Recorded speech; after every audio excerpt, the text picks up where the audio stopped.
Tarek Patel here from SB Live, another episode of the CIF Southern Section Sit Down coming your way. Of course, we always bring in the best guests, and we've got one of the best high school football coaches, maybe in the country, in the state, and certainly in the Southland. Corona Centennial's Matt Logan is joining us in the studio right now. Coach, thank you for being here with us. Absolutely. Thanks for having me. I've got you down here for 285 wins.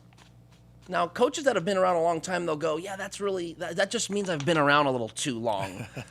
For you, when you hear 285 wins, you're on the cusp of 300. It might take you a couple more seasons, but of those victories, what is maybe something you're most proud of since you became a head coach at Corona Centennial in 1997? Just honestly, the relationships that have been developed throughout the years and families that have come through and still have, a lot of relationship with a lot of those kids and families to this day. So that's the most I'm most proud of for sure. Coach, you have a very down-to-earth demeanor, but when a new principal gets hired, is there a little bit like, man, that principal's probably like, man, I gotta go see the sheriff, because he's the principal, but you're the coach that's been there a long time. But my guess is that you don't really flex that power, Coach. You are the face of the school because the program is so notable, but that comes with some responsibility, doesn't it? It does, and there's a certain expectation level, not just performance-wise, but from everything else, and that definitely is something our kids understand, and the culture that we try to create, and all the principals have been super supportive, been great, and have been excited about athletics, and just really any extracurricular activity. So they support everything. That's what's great about our school. 3 daughters? 3 daughters and a stepdaughter. Okay. And 2 granddaughters. Okay, there we go. It's all females. There we go. Hey, I got a 3-month-old daughter, first child, so I'm getting there, Coach. I'm getting there. I know one of your daughters, I'm sure the other played sports, but the one I want to talk about is Sammy. She was a really good standout basketball player for Corona. I always want to ask coaches, you've been coaching football pretty much your whole, almost like most of your adult life, yeah. And then you got one of your kids playing a different sport. Can you talk about what that was like? Were you just as passionate about it, or was it kind of refreshing that your kid was playing something else? Honestly, it was passionate and refreshing. It was both. And I coached her a lot when she was younger. And, I think up until, 7th or 8th grade, and when I said she needs to be coached by somebody else. Sure. And it was great because right when football season ended, that's our least busiest time. And that's when basketball begins. Got it. So it was great to go travel when she was in college and even in high school, to where we went to Arizona, we did tournaments, different things, and it was great to be able to do that and experience that with her. And so it was perfect timing, and it was a nice outlet for me to just go and be a dad, especially once she got the scholarship. Okay, yeah, nice. Once the scholarship offer came in, we're like, okay, we can relax. Let's enjoy this now. I bring up kids because, Coach, you've been doing it so long. I'm sure you've been to a lot of weddings, right? I mean, am I right? Am I right about that? Yep. And how endearing is that to think, my high school basketball coach was at my wedding. My college basketball coach was at my wedding. And that was really important to me. Yeah. And I know it was important to them too. And I think when I just first asked you the question on this show, hey, what are you most proud of? And you're like talking about the memories and the relationships. And your ex-coach and your ex-players invite you to things like their wedding, Days like that, can you describe what that feels like? It's pride, and feel like you've done something to help them along the way, and to be in some whatever success is for them. We have former players that are doctors and lawyers. We have former players that are trainers. I mean, just you can name it, anywhere in between. So just a lot of people doing great things out there, and it's great when they bring their kids by and they introduce them to me. That's what I love. It's hard to believe, like when you talked about the wins, it means you're old. It means you've been around for a while.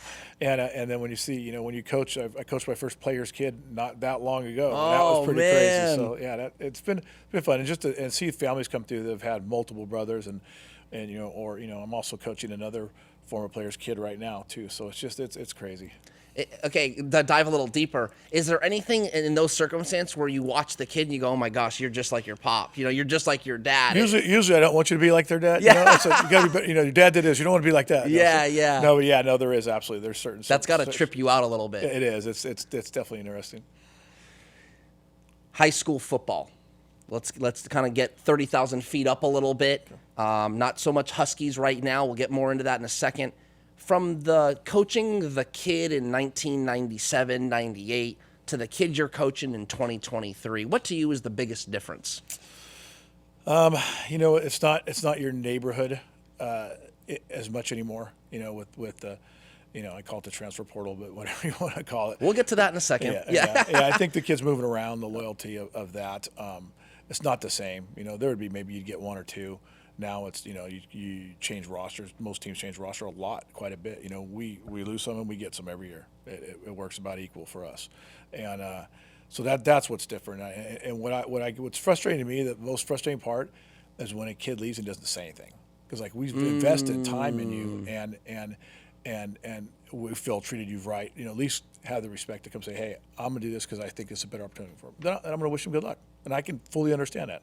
Or if it's something, if I don't think it's right, then I'm thinking, I think you should stay. I think your better opportunities here. But whatever the case would be, at least that conversation. The conversation. Yeah. We just kind of talked about high school, and I asked you what the difference was between the 90s and now here in the field. But what about the players specifically? When you're coaching, kind of a two-part question. The first one is, can you describe maybe the difference in the player between late 90s, early 2000s, and now the player now? And then the latter part of the question is, have you had to change your coaching style because of that? I think the biggest difference is, and this is the event of technology, but I think kids are so used to immediate responses.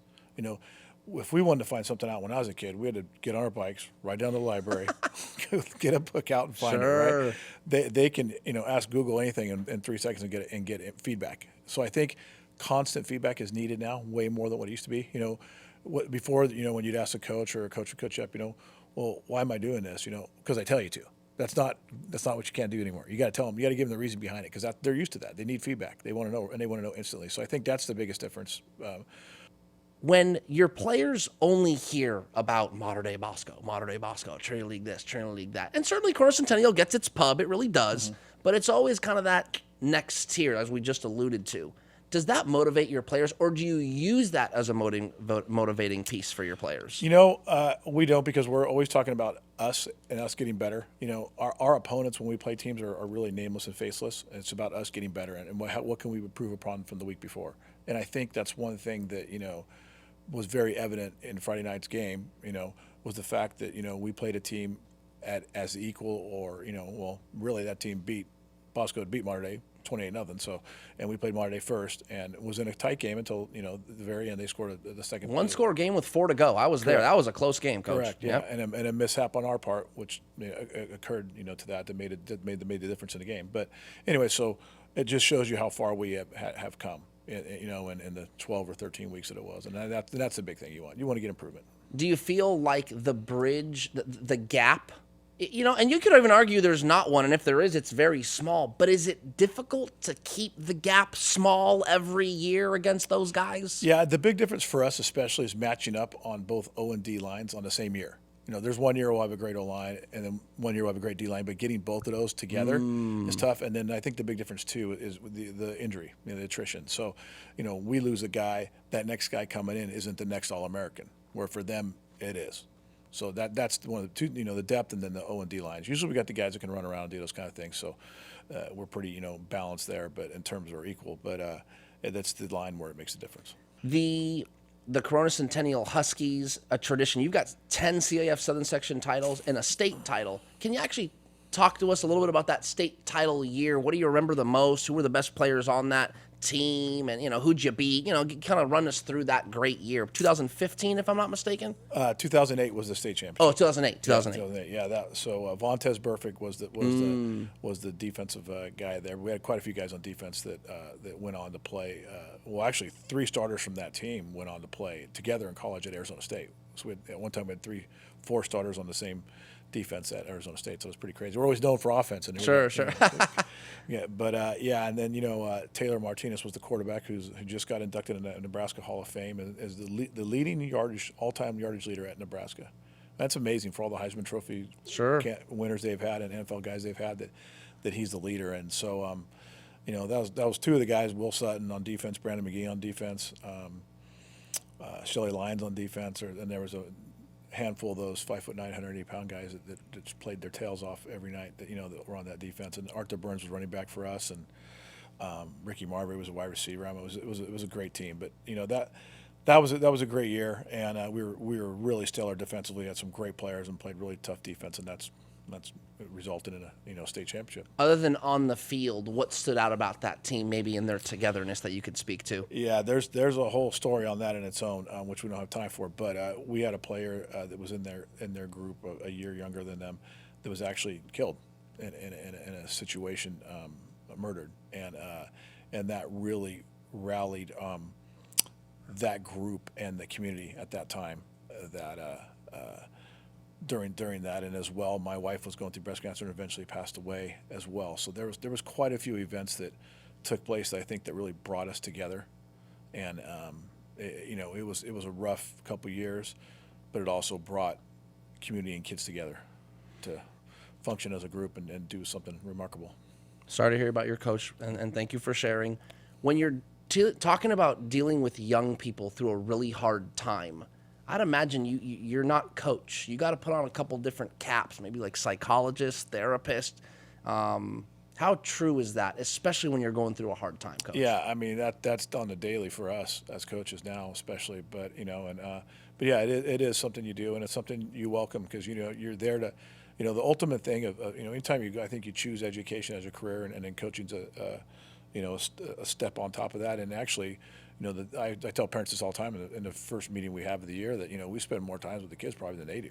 Absolutely. We're with them for usually a class period, which is anywhere from 45 minutes to an hour a day, plus another 2.5 hours after school with different trainings and practices and stuff. So, we're seeing them 4 to 5 hours together every day.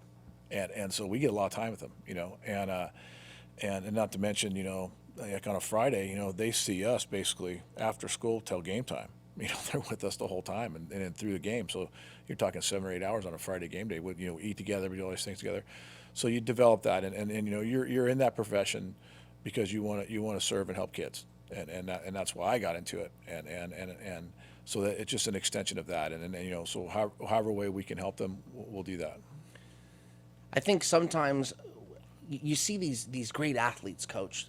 College level, pro level, high school level, even the ones that are really, really 5-star, they're almost looked at beyond high school, like they're adults already or something. Right. The kid's 17 years old, right? They're kids. They're kids. Yeah. And so that I want to ask you, sometimes the level of play is so high, I feel like sometimes it's forgotten that they're just kids. How often do you maybe have to even remind yourself when you're getting on a guy like, man, this guy's probably worried about prom next week. It's like those are real things, Oh yeah, and I mean, there's times we tell kids all the time. Like one of our things is, hey, kickoff is going to be at 7:00. So regardless of what's going on in your life, we got to be ready at 7. I mean, if your mom's mad at you because you didn't clean up your room, right? Or you didn't take out the trash, dad's mad at you, whatever the case may be. I mean, they're kids. They go through. Yeah, that bothers it's them, all right? Part of it, 100%. They might be fighting with their girlfriend that day. Sure. They're off. Yeah, absolutely. So, I mean, it's kid stuff, and you try to. You want to make them take responsibility and be become that adult, but at the same time, they're kids, and the things that bother them are going to be different. Maybe the warm up music wasn't right or wasn't loud enough, or their song didn't get in or whatever. It's just different things. I think the last part, just kind of on the more than a coach aspect. How often you just have to be a great listener, Coach? Because I feel like you got kids that from all walks of life, ones that are well-to-do, ones that aren't so well-to-do, and sometimes they just need an ear. And how often are you that for them? We are a lot, and as the team gets bigger, it's tougher to be, to be the sole person of that. So, when we first started, we'd have 35 or 40 kids. We'd laugh about it all the time, like we'd work out with them, we'd play basketball with them right now. Well, you can't work out in our weight room now because there's so many kids. We got 130, 140, but I think we dressed 132, I think exactly on Friday night, and so it's tougher because there's there's more of them. But all of our assistant coaches are like that with them as well, and we try to that's the way it is with it now for sure. I know. Obviously, a football coach. Football is important. Do you have any multi-sport athletes, and are you in favor of the multi-sport athlete? Yeah, as I mentioned, I played 3 sports. Because some of them a little better than others. But I did. It's tougher now because just really, honestly, because of the club stuff, the demand. Yeah, and the basketball kid's going to be playing year round with his travel team, except for the basketball season. So if he wants to play football, it's got to be a special kid in order to be able to do it. From just not even just athletically, but just from the commitment standpoint, because it's tough, to be a good football player at this day and age and at this level we play at. Okay, right. You got to lift weights. Yeah. You got to lift weights. So if you're not lifting weights 3 or 4 months out of the year, you're going to fall behind the guys that are playing your position. So it's tough. It's really tough. And I wish there was some way to alleviate that. I don't want to be the first guy. Well, hey, take 4 months off. Because that's going to hurt our program. Absolutely. But at the same time, there's got to be give and take for both. So it takes both coaches willing to do it. But there are guys that do it. Baseball, football is a little more common. Sure. But for basketball and our basketball teams. I was just say there's commitment level that's a high level at Corona Centennial for both sports. For both sports, yeah. So it's really, a lot of them will do it as freshmen or sophomores, and they kind of see what's their future might be best in. But yeah, we try to work as best we can. But it's just tough. It's tough with everything, and then even with late start now. Got it. I mean, that's changed. People don't realize how much that's affected athletics, especially schools without lights, and you're trying to get things done. I mean, it's a different dynamic too. Another thing to deal with. Did you is there actually, I gotta ask, is there a player that actually was able to pull off football and basketball at Corona Centennial that comes to mind? Yeah, the last one I remember was Eric Finney. Oh man, yeah, okay. Well, basketball turned out to be pretty good for him. Oh, you're talking about Freeney. This is a different one. I'm like, okay, yeah, he's killing it right now. What are you talking about? Okay, I'd love to have him out there playing receiver for us. Okay. Okay, tell us about him then. Yeah, he was a two-sport athlete. Mom was is a counselor at our school. Okay. And parents were very supportive, and he was a tremendously hard worker, and he was kind of like that Dennis Rodman, tough defender, rebounder type guy around the 2007, 2008 teams, won a state championship with us. Okay. And went on to play safety at Illinois, and he's coaching now at a junior college in Iowa. Okay. Yeah. So one of the anomalies through the program that was able to do both. That's the last one that I can say that played varsity and contributed a ton of minutes in both. To both. Yep. Yeah, that sounds rare. Okay, Coach, a couple kind of, I'm not putting you on the hot seat, but I am curious on some of your hot topic thoughts. We touched on transfers a little bit, but I think my specific question for you is, if you had, I love using this analogy, the magic wand to change a rule, and particularly about transfers, do you feel like it should be tightened up, loosened up? Talk to me about the transfer, Coach. What do you think could maybe, I don't know if the lack of a better word, fix the rampant transfers? Yeah, I don't have the fixed solution, but I definitely think it needs to be tightened up for sure. I think maybe there should be a limit. I mean, you don't want to.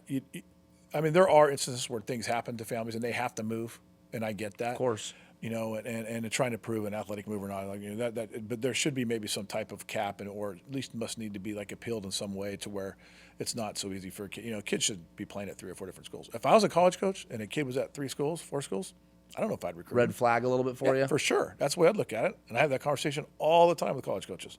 And maybe, the quarterback position is a little bit different because one spot, but everything else, you're pretty much, I think, because as soon as they have an issue, they're going to want to walk away. They're going to do the same thing in college, and for good or better for worse. So I don't have the magic wand to have the solution, but I think it should be tighter. Sure. So as an example, could you mind maybe pitching an example, like X amount of transfers per school, like a harsher sit-out period? Harsher, something to where it's a little tougher to go. So maybe you, on your second one, you sit out a full year, or without having to move, or you move because that's how you escape out of that, is you just move. Yeah, or you move from one major area to another major area. You're not going from apartment A to B to be eligible type thing. Okay. And then got to ask you about the playoff system. I know all those D1 coaches, they don't like missing out on a game. Their kids, these kids work hard, and everyone gets to play. Right. In theory, has the opportunity to play an extra game. You have to take a bye week. Yeah. I'd imagine that's a source of contention, but expand on it, and maybe anything else you might have to say about the playoff system. Yeah, not a fan of missing a game for sure. I might have a little bit of magic wand to that, and I've expressed this opportunity. But a lot of my coaches that I coach with think they should do what we do in basketball, kind of do a round robin thing. Okay. But I think we should do something different. I think we should take 16 for Division 1 or 2 or Open to 1, whatever you want to call it, doesn't matter. You take 16 and then 8 teams that lose, and then don't take a division below it. So if it was Division 1, you wouldn't take a Division 2. The 8 teams that lose go down to Division 2. And then play out from there. Okay. So we all play a game, and it just divides it up, and they can reseed it, whatever they want for the second round. But I think that's fair, because I think right now the way it sits, you take 8 teams and you cut your divisions, or they took 8 this year, I think 10 the year before, and then you cut your divisions by 16 all the way down. I just kind of think, and I understand competitive equity, but I think we're kind of rewarding mediocrity, and to see teams at 3 and 7 get in, and to see other teams that that are big schools playing in Division 2 or 3 and having a lot of success, it's not fair. It's not right, and And then and then on top of that is our whole playoff system. I mean, to call or the state championship, I mean, it's not a truly state championship. I mean, if Texas can figure it out, California should be able to figure it out. But to have all of us eliminate each other down here, and then So you're not a fan of the regional bowl game? It sounds like. I like the regional bowl game, okay. but I think the allowing other teams to be able to get involved in those is more important. Okay. Because just like Friday night, perfect example. This Friday night, Modern Day Bosco are going to play two of the top 2 teams in the country, if not the 2 best. Arguably. Sure. One of them's not going to play for a state championship. Got it. That other team should certainly have a chance to play in for the championship. Got it. Okay. Okay, I see. In hoops, if you're a finalist, you qualify for the state tournament. Right. You're kind of thinking maybe that for football. Right. Correct. Got it. Some form. And again, I don't get into all that, but that's my thought. No, that's a fair suggestion. I actually like. So it sounds like if you make the division, and in your scenario, 16 teams, if you make the Division I playoffs, you're actually guaranteed at least 2 games. Right. And then you've got all the top 16 teams playing against each other, which is the way it should be. Right. And you kind of avoid you tanking. Yeah. But then you also you avoid the gripe from the 15 and 16 seed having to play like a Bosco or a Mater Dei, because you know that they're thinking, okay, well, our season's over. But no, it's not. Okay, you might lose, but you get another breath of life on that second bracket. Right. Yeah, I've never actually heard of that. That's you actually perform not bad. well. You perform well. Your seeding goes up. Then you might have an easier draw for that second round game. Yeah. So that's your carrot, Coach. That's pretty good. That's pretty good, Coach. So maybe we can. Let me see what I can do. Yeah, no, let's kidding. get that going. Let's get that going. Kidding. And then just I asked Commissioner Mike West this. There's a lot of misinformation out there about how the CIF Southern section deals with recruiting. He talks about how he's like, man, we get calls and emails all the time that there's no smoking gun. It's some mom upset with it. We can't look into that stuff. And again, people also don't understand that the governing, the membered schools are really kind of supposed to police themselves. I mean, there's 560 schools in the section. Right. So just kind of getting out the information for those that are watching, those are kind of the basics. But there still is some stuff going out there that probably shouldn't be going on, most likely. Your thoughts on that? There's definitely stuff that's going on that shouldn't be going on, 100%. And that's why I think if they were able to tighten up the actual transfer rule, some of that stuff would be eliminated or be tougher to get. That's why I think if you attacked it from that standpoint where, okay, the guys trade in teams every year, then, that should be the case. I also don't think, kids should be able to transfer once the season starts. I think they shouldn't be able to go play for somebody else. Okay. That season, even if they move. Even if they move. Yeah. Unless it's a severe hardship. I get that. I get that. Once that butt's in a classroom, they shouldn't be able to move again and play. That's what you're thinking. That's what I think. I think that's a little, Okay. I think that's interesting. When the football programs compete and stuff in the summer, correct me if I'm wrong, you're not necessarily looking at it as maybe getting better, but more so looking at the attributes of your team. How do we compete? How are we together? So when you do stuff as a team, explain the difference in that maybe a little. Yeah, Coach. it definitely is what it means to get better. We want to see where we get. Yeah, okay. But for us, we only try to go to 2 tournaments a year. Okay, so I'd like to end the summer with one. Okay. And then maybe do one at the end of the spring, maybe to kind of, because those have been popping up as more recent years. But it was always at the end of the summer. I kind of want to do it at the beginning of summer, end of summer, just to kind of begin and end with it, because it's fun for the kids. I was going to say, it's fun. Yeah. Because the ones that we host at our school, teams come in, they're not, they're competitive, but they're not competitive. There's no score capped. It's about, getting practice and reps. And, hey, can we line up and run this again and see this look? Because we want to see that look again so we can learn from it. It's way more from a learning standpoint. It all is, but it's not the competitive component that it has, So that's what we do for us, but it is get better, but it is for sure an opportunity for us to go do that. And I know the kids like it. Most of us coaches, and I'm speaking for my staff and probably at least 70% of the other ones, they hate them. Wow. They hate them. A little bit of a necessary evil, kind of? Yeah. Just because the kids want to do them. Yeah, and it's not realistic. Wow. A lot of people could refer it to underwear football and stuff like that, whatever. But it's just, it's a version of flag football, and it's gotten way out of control. And the amount of money that is spent, but that's what bothers me too. Is I think sure your top athletes are playing for free, which has gone on forever in travel sports. But the other kids that aren't, they're paying to travel all over across the world to play, or kind of not the world, but the country, right, the state, right. The states to play the same caliber football you could play down the street. I used to crack up. My daughter played softball, and we go to these tournaments, and we'd go to Colorado or whatever, and we're playing California teams. Like, can't we just play them in California? Like, Yeah. why do we have to come all spend the money? Yeah, we got to travel all this way just to play someone from down the street. Yeah, especially if I mean, some people are fortunate to have the money to do that. A lot aren't, and it's tough for a family to do that. It's tough that's what they feel like they have to do in order to compete. Couple last ones that are a little bit more softballs. When you were in high school, coach, who was the best player? And I know you went to Norco. Like who? Maybe you played with them. Maybe you played them on Friday nights. Who was the guy when you were in high school? Well, when I was a sophomore in high school, we lost on a Friday night in the semifinals, and the next morning we played Riverside Poly, who had a guy named Reggie Miller. Oh. And coach told me. Oh, hoops! Now you're talking. Okay. Coach told me, I don't care where he goes. If he goes to the bathroom, you follow him. You got him. So I got to guard Reggie Miller. Wow. Yeah. How'd you do on him? He probably had 30, but they didn't have the 3-point line then, so he probably would have had about 50. So. Hey, man, you tried, Coach. Yeah, so I got to play against Reggie Miller, which is great. That's cool. Yeah, and my last question for you, Coach, as we do wrap it up here, and again, thank you for coming in. Just honestly, really a pleasure to have you in.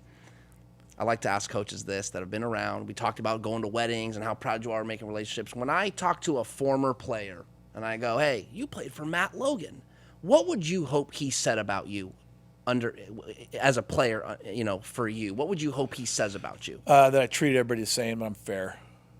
And I was demanding, but in a not in an abusive way, in an effective way. Why is that important to you? It's important to me that everybody's treated the same. I think throughout my playing career, I was never really a star, but I was somewhat of the guy at one point in time, and then I've been a backup player, and so I know how every player feels on that team. I've had every role in the game of football, so I understand that, and I think it's important that everybody gets treated the same, regardless if you're the best player or you're not the best player. Everybody should be treated the same. And then demanding, I want them to give their best, and I want them to be able to produce their best, and I demand their best from them, and in that and I'm just talking their physical effort, but also their the way they carry themselves and the way they behave and do things, and so I want that. I want them to be the best person they can become, and I feel if I don't push them that way, I feel that's my job is to push them that way. You're like doing a disservice to them if you don't. Correct, and I've told many kids that. If I don't teach you this now, when you get to that college, you're gonna have a rude awakening. It's gonna be on me. Yep, I'm gonna feel bad if you don't make it. So. Okay, I lied. I do got one more. You've been doing this for 37 years, 27 years. 27 as head coach. 27 as head coach. Okay, that's right. I was like, wait, 20 or 30. Any idea how much longer you want to do it, Coach? Are you trying to get to 300? Is that even a thought to you? I gotta ask you that while you're here. How much longer are you gonna do this? If you would have asked me probably 20 years ago or so, I'm guessing, probably 4 to 5 years into it, hey, I would have told you for sure I want to get to 300 wins. I want to get to 4. I didn't even know that I was going to, Coach Gary Campbell, who I played for at Norco High, he passed away last summer. And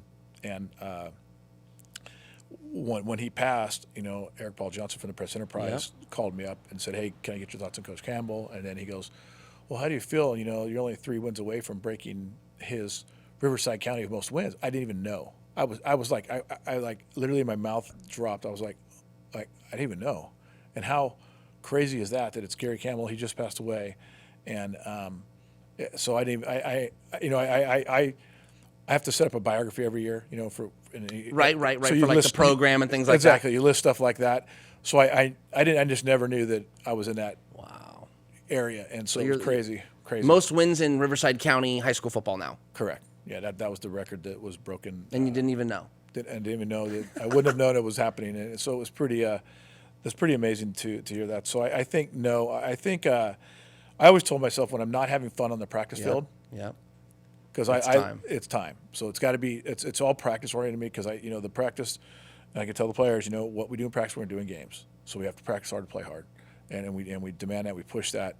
We don't always get that, but that's our goal. Is we want to. I feel way worse about a bad practice than I do a bad game.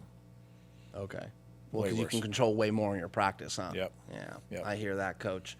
Well, I hope you had. It sounds like you're still having fun. That's the point. And I hope you had a little fun on here on the Southern Section Sit Down. Thank you for coming in, Coach Matt Logan. The Corona Centennial Huskies is at 285 wins.